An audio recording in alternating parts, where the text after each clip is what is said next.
Nos últimos meses ou até anos, se falou muito sobre o F-16 e como um caça dessas características poderia afetar um conflito como o da Ucrânia e Rússia. Mas por que o treinamento dos pilotos ucranianos para voar este avião durou mais de um ano? Por que provavelmente a Rússia está analisando todas as estradas ucranianas com lupa? Ou por que o F-16 provavelmente se esconde dos Sukhóis russos? É o que você está prestes a descobrir. O F-16 é um dos aviões de combate mais fabricados da história, com cerca de 4.600 unidades. Atualmente é operado por mais de 25 países e é conhecido por ser extremamente manobrável. A ideia de fabricar um avião leve e agressivo surgiu durante a Guerra do Vietnã, onde os americanos perceberam que precisavam de um avião muito mais manobrável, pois os aviões soviéticos estavam humilhando os F-4 Phantoms em combate aéreo. Após essa escolha, os Estados Unidos da América se empenharam e começaram a projetar aviões que marcariam o início de uma nova geração de aeronaves. Um desses foi o F-16. Este é um caça multifuncional capaz de realizar tarefas de ataque ao solo ou superioridade aérea, conhecido por sua grande manobrabilidade e baixos custos de operação. A chave do seu design se baseia no uso de um único motor. Com isso, o peso é muito reduzido, pois o motor é a parte mais compacta de um avião. Paradoxalmente, poder-se-ia pensar que por essa razão o avião teria pouco impulso, mas não. Falamos de um impulso de 80 kN sem pós-combustão e cerca de 140 com potência máxima. Isso dá ao F-16 uma relação de empuxo por peso maior que 1, e quando isso acontece significa que o avião, teoricamente, é capaz de subir como um foguete, de forma vertical e sem perder velocidade. Na verdade, é um dos aviões com a maior relação de empuxo por peso. Mas cuidado com isso, porque esse número varia em qualquer momento do voo, né? Porque à medida que consome combustível ou lança mísseis, o peso do avião diminui, portanto essa relação também mudará, mas mais ou menos são dados genéricos. Como comentamos, a manobrabilidade é um dos pontos fortes deste avião, que pode suportar até 9 Gs. Os aviões de combate suportam esse tipo de forças quando fazem mudanças de direção muito bruscas. Por exemplo, se o compararmos com um F-18 que tem uma limitação de 7,5 Gs, no caso em que ambos os aviões fizessem uma curva de 180 graus à mesma velocidade e mantendo as Gs máximas, o F-16, graças à capacidade de suportar mais forças Gs, terá um raio de curva muito menor que o F-18, tornando-o muito mais letal na hora do dogfight, onde a agressividade e manobrabilidade são vitais. Além disso, este avião tem uma cabine sem obstruções, completamente de vidro, para que o piloto tenha plena visão. Uma história curiosa sobre este avião é que seu primeiro voo foi em 2 de fevereiro de 1974, mas, surpreendentemente, ele já havia voado 13 dias antes, em 20 de janeiro, de forma inesperada. Durante um ensaio de rolagem em alta velocidade na pista, o avião se levantou do chão de forma inesperada. O avião entrou em um ciclo de instabilidade devido ao sistema de controle mal programado, já que não estava preparado para voar. Diante disso, o piloto decidiu dar potência para decolar e tentar pousar logo depois. Finalmente, conseguiu se aterrar com sucesso, embora tenha havido alguns danos no avião, mas foi possível reparar e alguns dias depois, exatamente 13 dias, foi quando oficialmente o F-16 voou pela primeira vez. Isso mostra a importância do sistema de controle por computador para esta aeronave. Depende totalmente dele. Se por qualquer motivo estiver danificado ou mal programado, este avião não poderia voar, embora isso seja uma das características essenciais dos aviões de quarta geração. Como o computador controla o avião conforme os comandos do piloto, é possível tornar a aeronave naturalmente instável e fazer com que o computador corrija essa instabilidade movendo constantemente as superfícies de controle. Graças a isso, a manobrabilidade do avião é muito melhor. O primeiro caça a empregar esse conceito foi o F-16. Desde 1974, o avião tem evoluído cada vez mais desde seu primeiro voo. Com o passar dos anos, suas atualizações fizeram com que, embora um modelo atual e o primeiro modelo sejam muito semelhantes fisicamente, na realidade sejam dois aviões completamente distintos. No F-16, as diferentes atualizações são denominadas como blocks, sendo o Block 1 o primeiro modelo de todos, e o Bloco 7072 o último. Isso é de vital importância, porque depois veremos qual é a versão que a Ucrânia vai receber e quão potente ela é.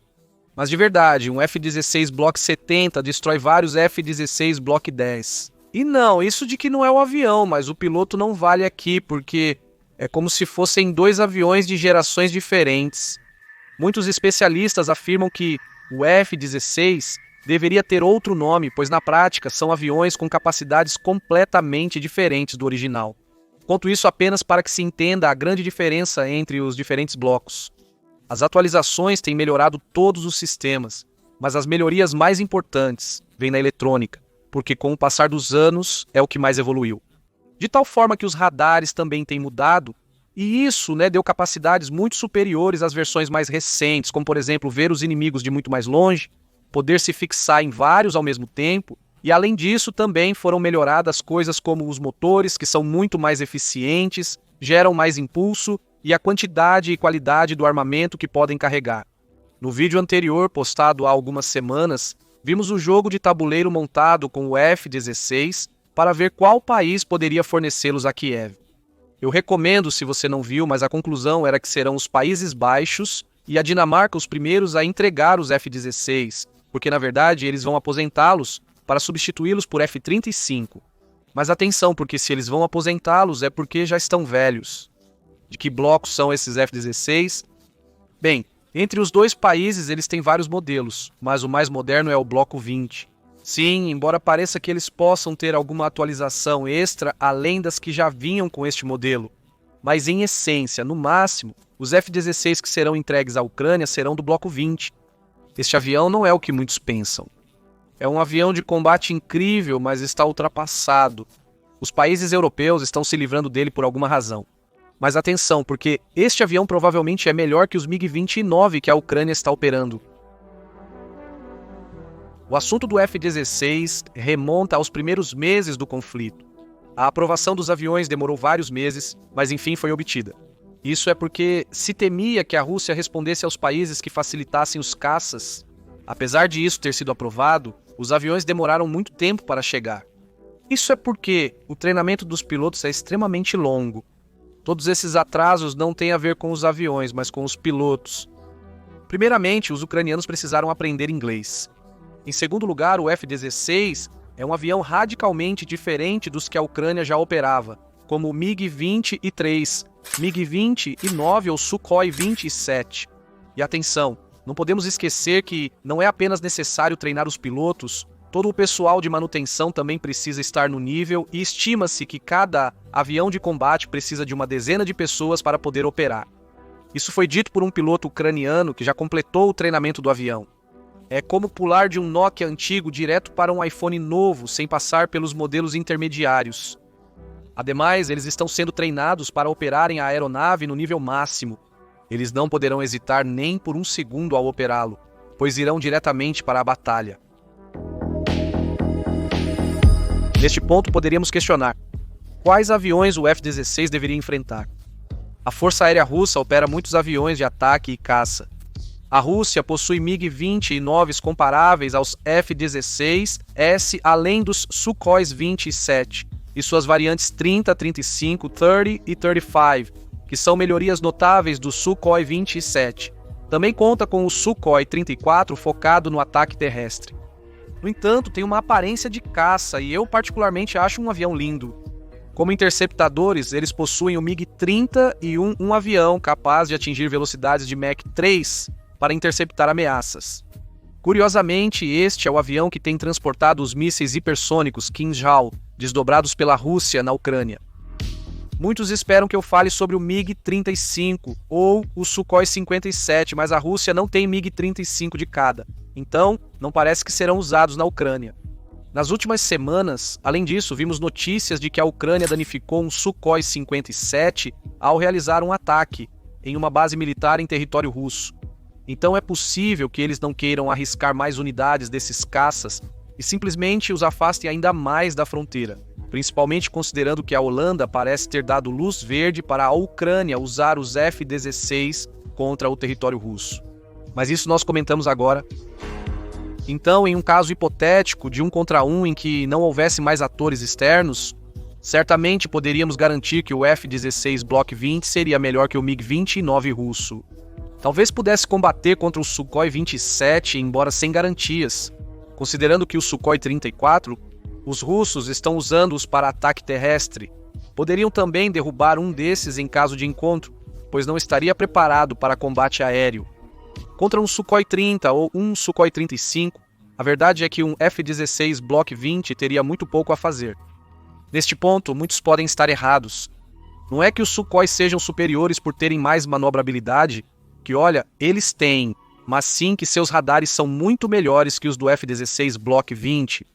E isso permite que eles detectem os F-16 muito antes do que um F-16 poderia detectá-los. Então eles, literalmente, poderiam lançar um míssil sem que o F-16 soubesse que há um avião inimigo à frente. A respeito disso, é importante saber que hoje em dia é mais provável que as lutas entre aviões de combate ocorram à distância, o que é conhecido como Beyond Visual Range, que significa além do alcance visual. Dado que os radares que os aviões atuais carregam são capazes de detectar outros aviões a centenas de quilômetros e tendo mísseis com também muito alcance, os combates ocorreriam a dezenas de quilômetros. Os F-16 podem carregar 6 mísseis que costumam ser combinações do AIM-120 Advanced Medium Range Air-to-Air Missile ou do AIM-9 Sidewinder. O primeiro deles é um míssil de longo alcance guiado por radar. O radar seria usado quando um avião fosse detectado a dezenas de quilômetros sem o piloto tê-lo visto a olho nu. Este míssil possui radar ativo próprio, permitindo independência do avião lançador. Isso significa que, assim que o míssil se separa do caça, seu próprio radar é que detecta o inimigo e o persegue. Por outro lado, o AIM-9 Sidewinder é um míssil de curto alcance guiado por infravermelho. Este seria o míssil que seria usado caso ambos os aviões estivessem próximos.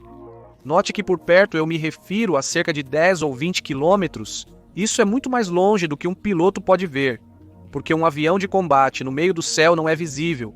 É simplesmente um pontinho. O F-16 possui um 20 mm com 500 balas e, podendo realizar missões de ataque terrestre, é capaz de carregar diversas bombas ou até mísseis antinavio.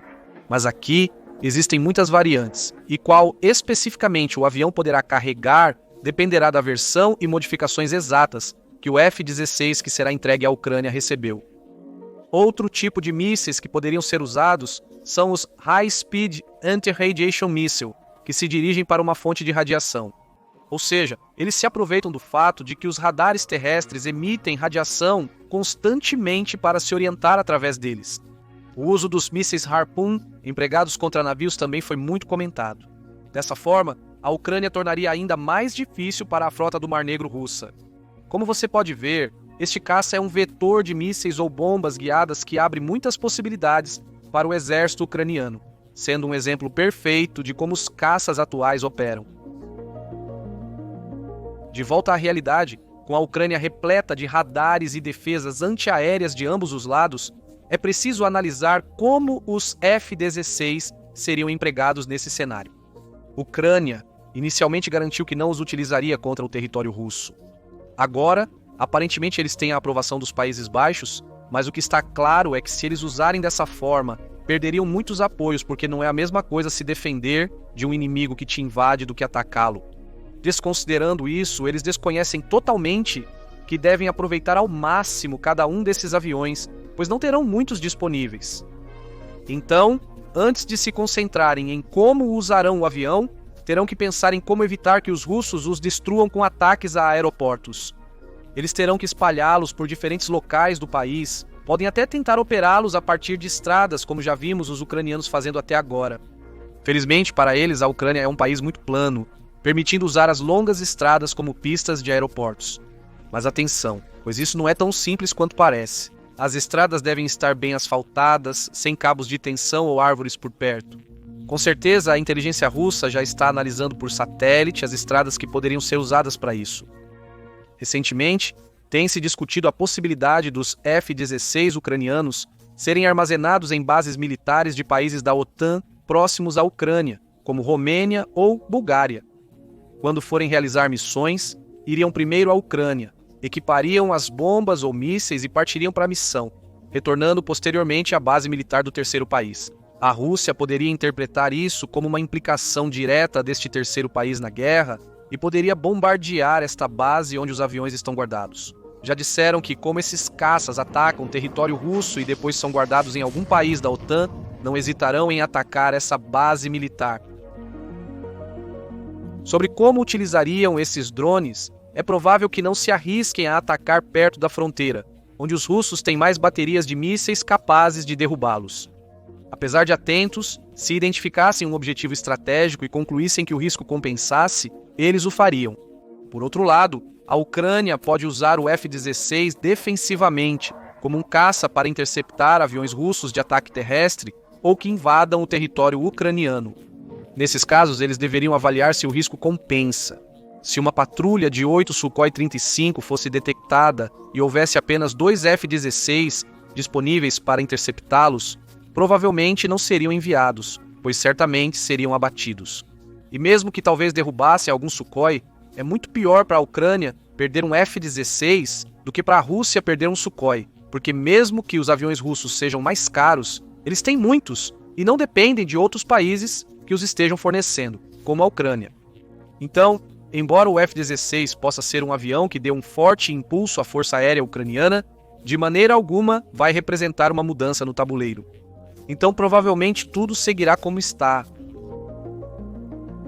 Então, chegando a este ponto, poderíamos nos perguntar o que Zelensky precisaria para dar um bom soco na mesa e se impor. Por exemplo, receber versões bem mais modernas do F-16. A Força Aérea Americana opera o Block 50, 52. Esses aviões são algo muito mais sério. Até agora, os Estados Unidos disseram que não vão entregar unidades do F-16. Certamente porque essas são muito modernas. Mas, se a Rússia acabar destruindo os F-16, que serão entregues à Ucrânia em primeira instância, e não houver mais países dispostos a fornecer seus caças, talvez nesse momento os Estados Unidos deem um passo à frente e entreguem algumas de suas unidades, porque eles têm mais de 900. Poderiam se dar ao luxo de dar alguns se quisessem. Outra opção que poderia mudar o curso da guerra seria enviar muitas mais unidades de F-16 nesta primeira entrega. Obter unidades de vários países, mesmo que comprando e enviando para a Ucrânia. Assim, eles poderiam tentar missões muito mais ambiciosas e arriscadas.